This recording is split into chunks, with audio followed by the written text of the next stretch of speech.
Ladies and gentlemen, this is the Big Jiu-Jitsu Show. I'm Rob, I'm Randy. and you get both of us today to talk about something. I know we're a couple weeks late. We were actually requested to talk about this, but I'm sorry we're a couple weeks late. First off, I'm in Phoenix. I'm doing and don't kill me for this. I'm doing a Taekwondo tournament, and Randy is patiently putting up with me. I haven't even put on my gi yet, and it's not even called a gi. It's called a dobok in Korean. So I still feel weird, even though there's a lot of people here. Like it's a pretty big tournament, but I still feel weird throwing my gi on. I'm sorry, my dobok on and walking downtown, even though there's like thousands of other people doing the exact same thing. Like, can I just change at the event? There's nowhere to change. But You gotta but wear a Hogu in this one? no, no. Oh, actually, yeah, there is a Hogu in this one. It's pretty thin though, so Okay.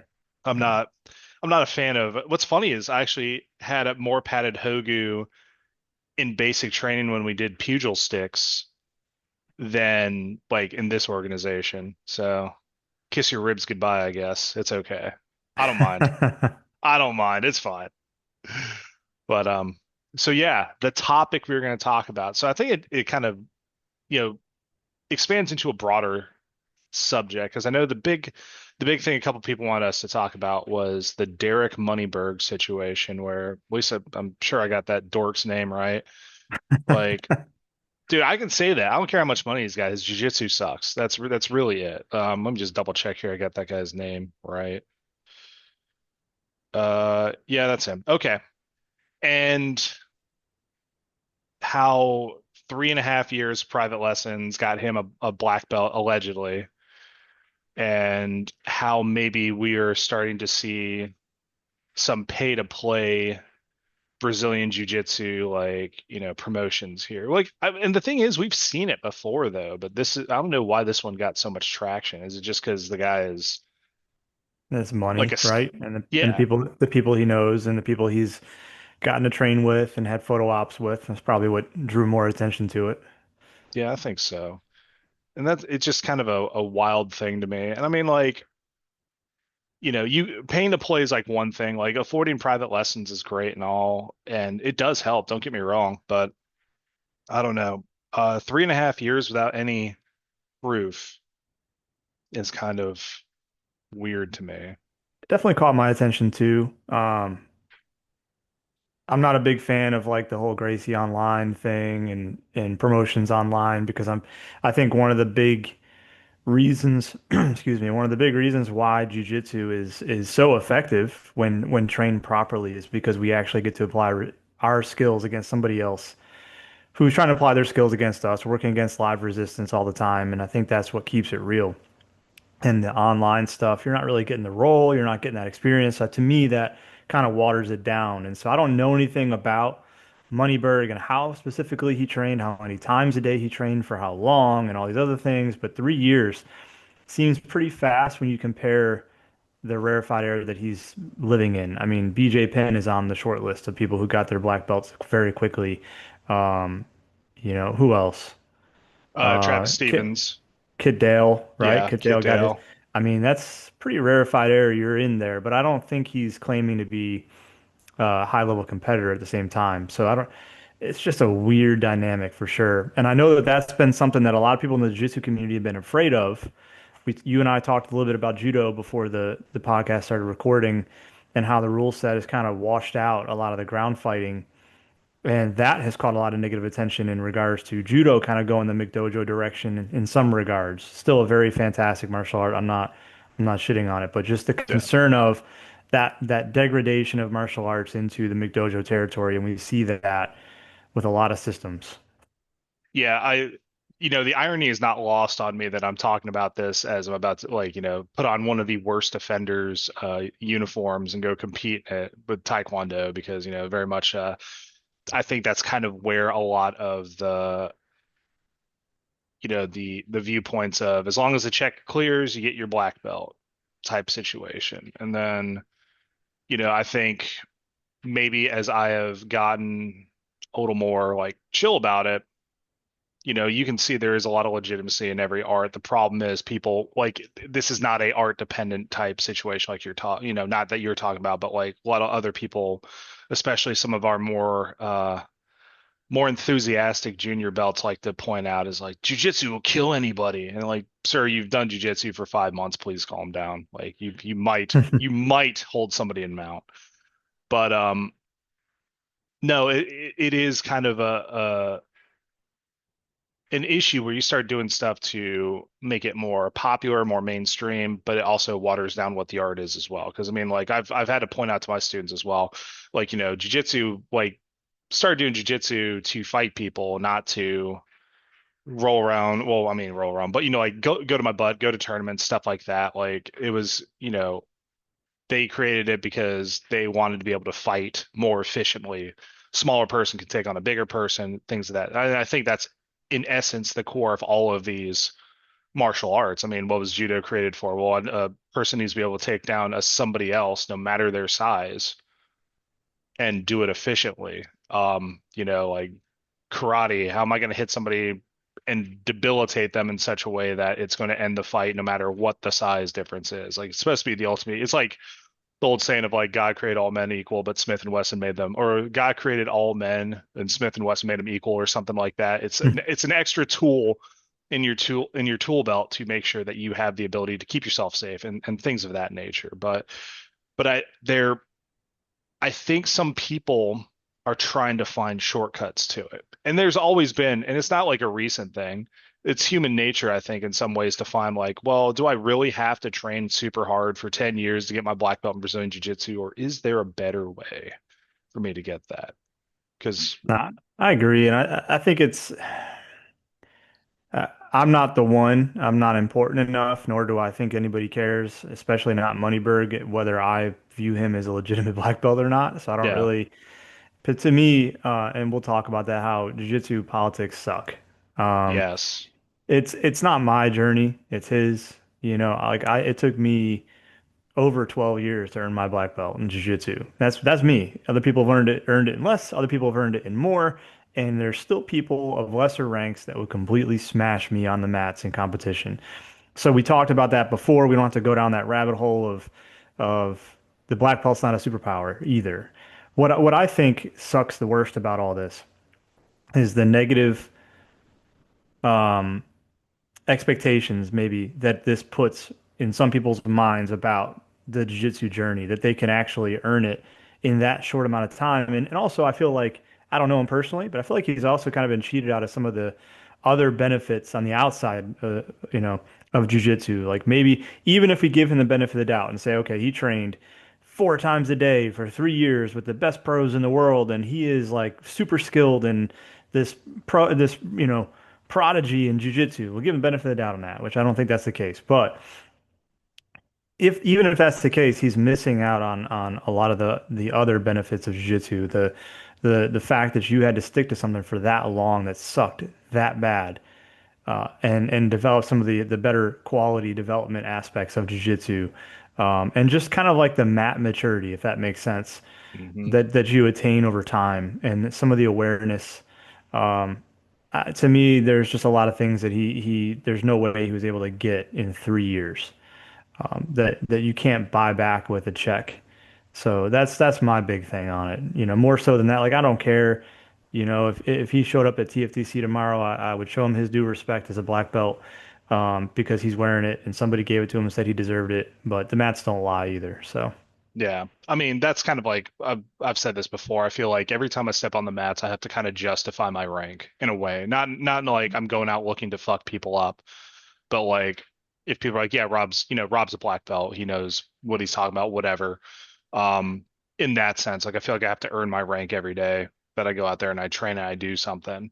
Um, but title alone's cool. Like I agree. Like, in all fairness, it doesn't truly affect my black. Well, I mean, I'm like for the first preliminary part of being a black belt, like I've already hit that point. Like say, it took me a little longer myself, and there's nothing wrong with that.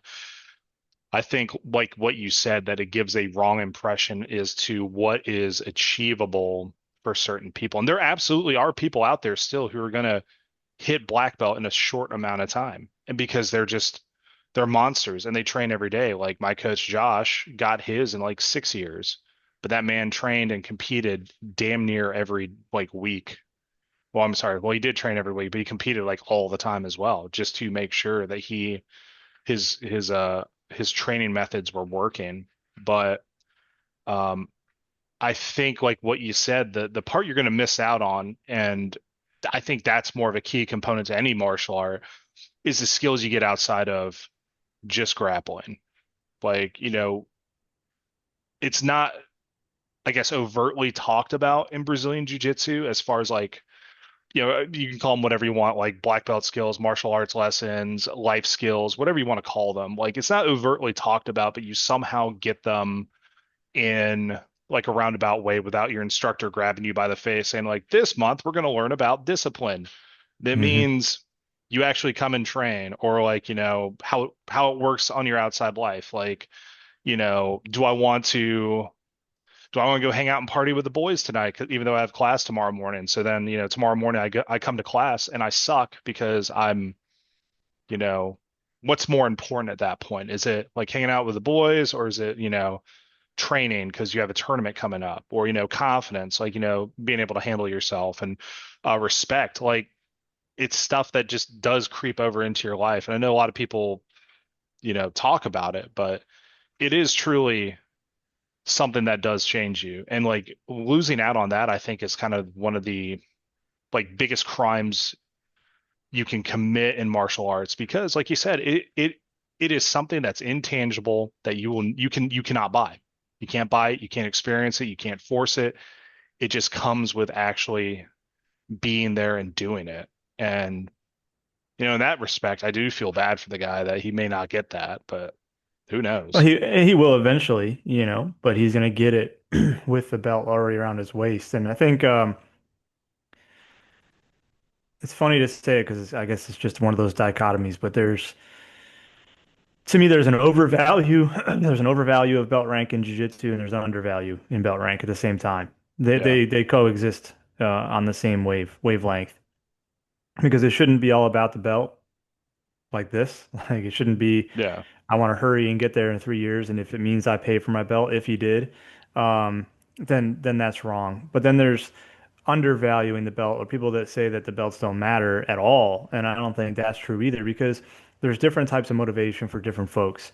We've discussed ad nauseum on the podcast about how the black belt doesn't mean you can beat everybody, but there is an intrinsic motivation piece and an extrinsic motivation piece attached to that, and that keeps people coming back or maybe pushing just a little bit harder during those hard rolls to earn that progression. And so I think that they definitely hold value, but it's more of an individual thing. It's not a linear thing like we've talked about. Mm-mm. But jiu-jitsu, the community in jiu-jitsu, just like the community, I think just society in general, social media and having access to everything and seeing everything, uh, it brings up a lot of negativity that I think kind of sucks because one of the reasons why I love going to jiu-jitsu every day is it gives me an hour or more where I can shut my brain off and be solely focused on what I'm doing right now on the mats. Because if I don't Yeah. focus my energy there, I'm gonna get my ass kicked, and I love that because working in law enforcement, you as prior military and in your current field, we deal with stressful stuff. We see bad things, and jiu-jitsu is a very, very good escape. And I think that stuff like this detracts from that because, of course, we're all going to have a reaction. 3 years, that's bullshit. But then I have to remind myself that at the end of the day, it doesn't fucking matter.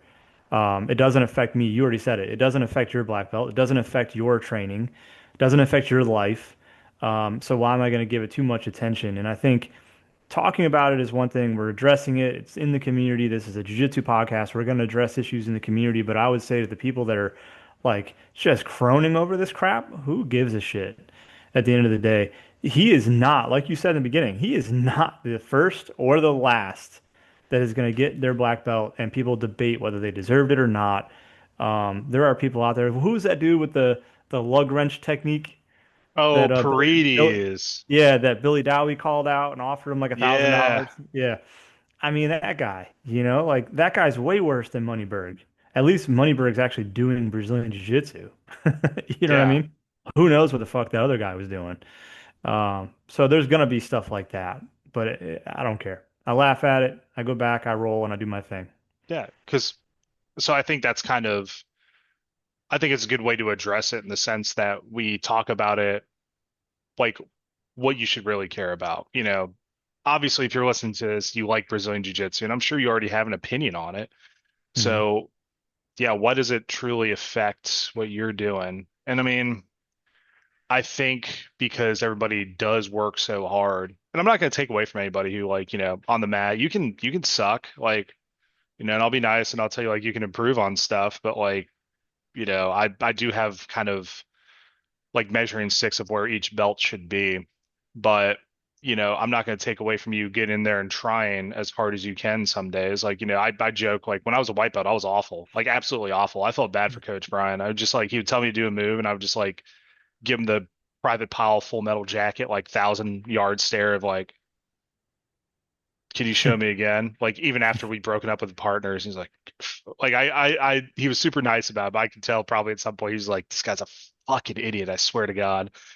But like I was trying and everybody's tried. So I think that's kind of what upsets people more than just the rank. Oh yeah. Like,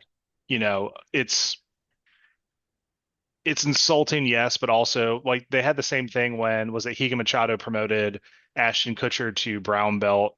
And I think it said something like he was just a demonstration, or it was like he was a drill only brown belt, and people are like, "What the fuck does Mm. that even mean?" Uh, Other people I know for a fact there are other people out there who've gotten their black belts who are just like you kind of give the look of like, okay, how'd you get that black belt? Come on, man. But and there's gonna be more. It just, I mean, the belt only was it Hoy said the belt only covers 2 inches of my ass. I have to cover the rest. Yeah, I still love that quote. That's a Hmm. great quote, and I mean that's kind of where I'm at these days, anyways. Like, who Yeah. cares? I'm out there rolling. Are you, Yeah, the all the listener? time. I know you are, Randy. I see the pictures. But yeah, I Yeah, mean, I honestly, I'm actually, this is gonna sound weird, but I'm almost more offended by the Grace University online promotions that I am this Moneyberg situation. yeah, That yeah, somebody thinks that you could actually learn jujitsu and be effective with it without rolling at all. Um, and watching videos and just going in your garage and repping it out a couple times against your neighbor who's never trained a day in his life. Like, get the fuck out of here. Um, but yeah, again, it doesn't affect me. It doesn't affect you, and we're gonna go do our thing, and they're gonna do their thing. They're gonna live their lives. At the end of the day, uh, I mean, I'll get buried with my black belt, and people will forget that I ever rolled. You know what I mean? So yeah, how much energy am I really gonna exhaust out of my life and my time, stressing over something I got no control over? So, and also, yeah. did you ever, somebody commented, I thought this was pretty interesting. Okay, You look at pictures of Moneyberg, he looks like Mike Israetel with long hair. I got Like he looks just like Mike Israetel. Now, Mike Israel. Israetel is actually a legit jiu-jitsu black belt, but just funny. Holy cow, he does. Like his face, just like him. The old Dr. Mike. He pretty sure he was on the podcast at one point here.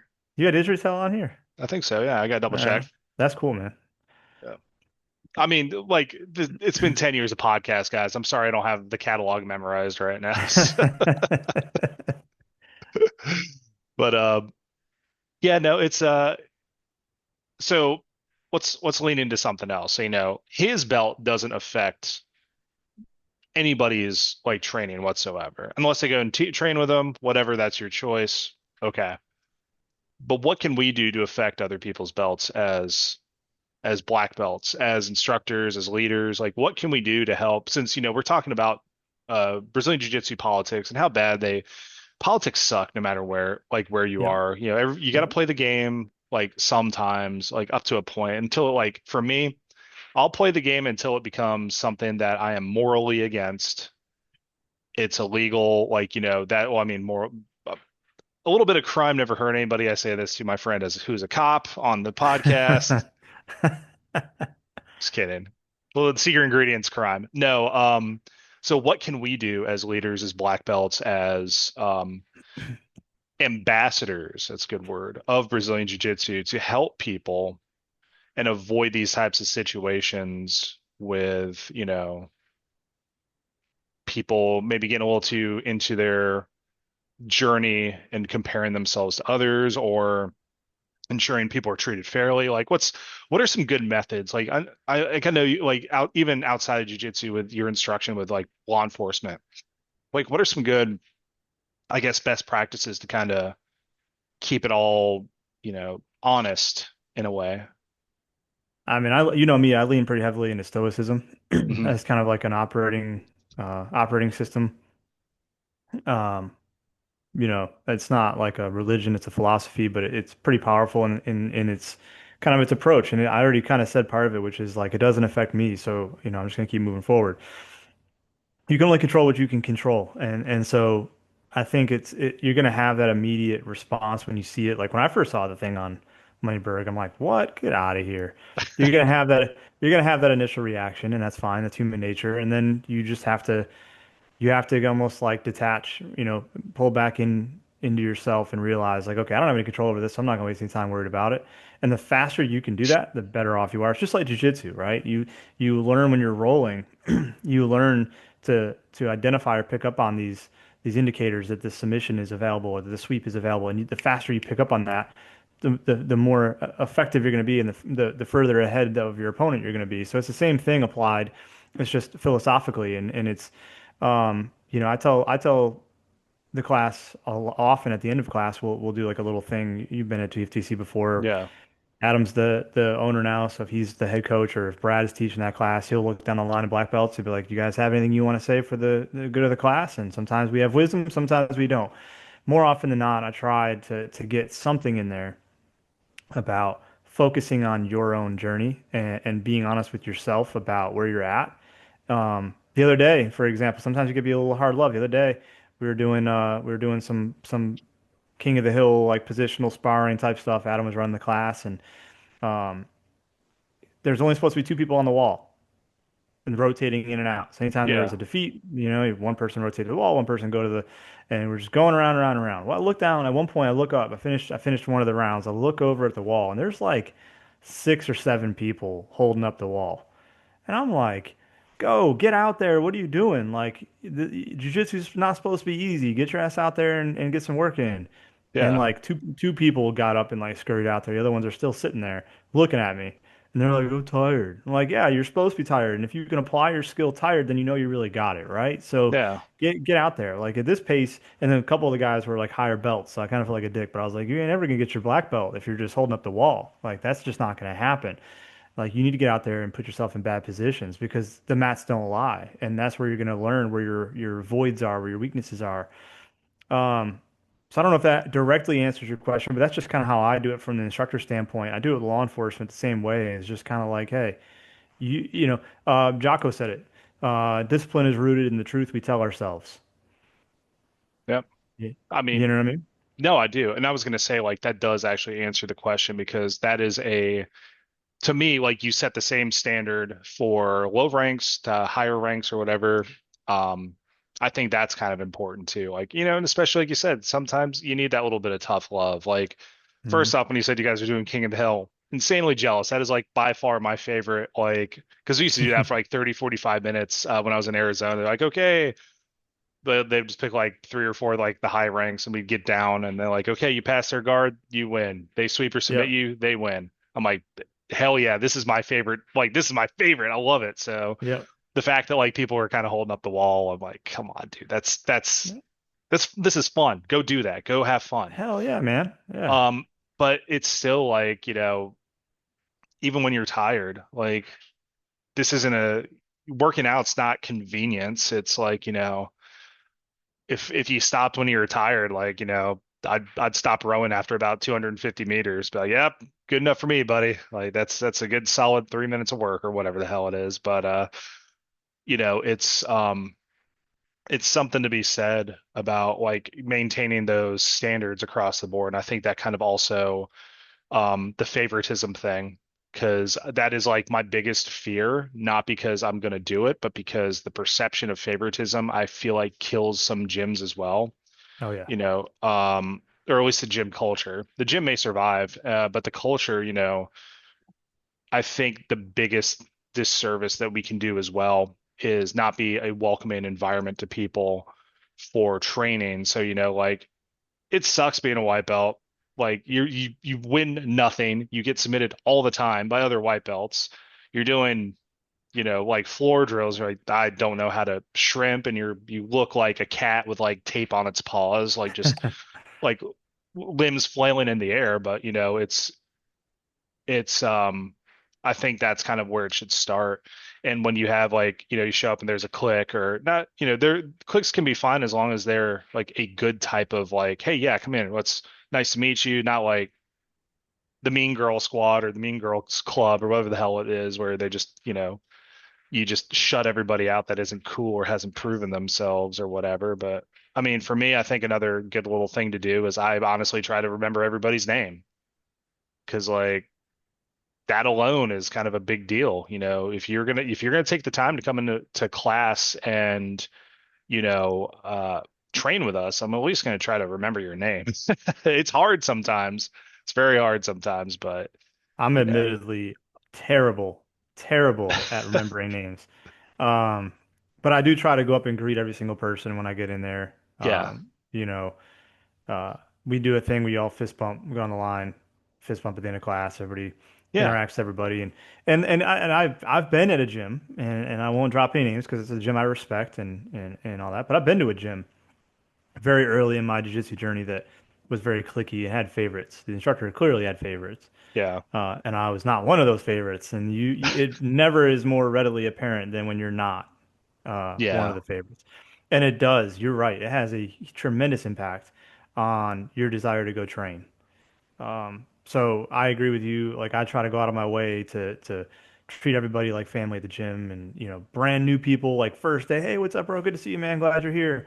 You know, if they don't have a partner, if I look around, somebody doesn't have a partner, when it comes time to roll, I'm running over there like, hey, you want to go? Let's go. Some yeah. people are funny about black belts. They don't want to, ask you to roll, which is to me the stupidest shit ever. Amen. Um, but I'll go over and grab them and roll. Let's go. And that's Jiu-jitsu is supposed to be fun, man. It's supposed to be fun. I said the other day, people were talking about Gordon Ryan. I don't have any problem with Gordon Ryan at all. I think he's phenomenal. But I was like, you're not fucking Gordon Ryan. So stop trying to be Gordon Ryan. Like you're you, be you. Like learn what works for you. You can be inspired by Gordon Ryan. You can use Yeah, him as a source of influence and try some things that maybe he does, but don't be I hate when people say this. Well, if Gordon Ryan does it, that means it works. I need to do it. And shut the. Okay, are you on fucking steroids? Do you train fucking 3 times a day, every day? Do you get paid to do jiu-jitsu? Are you a yeah, professional athlete at the tip of the spear? No, you're not Gordon Ryan. Stop trying to be fucking Gordon Ryan. yeah. Hate that shit. Hate it. That's Yeah, like I know imitation's the sincerest form of flattery or something like that, but there's shit Gordon Ryan does. There was no way in hell I can do. Like, Exactly. Exactly. It works for him, and that's great.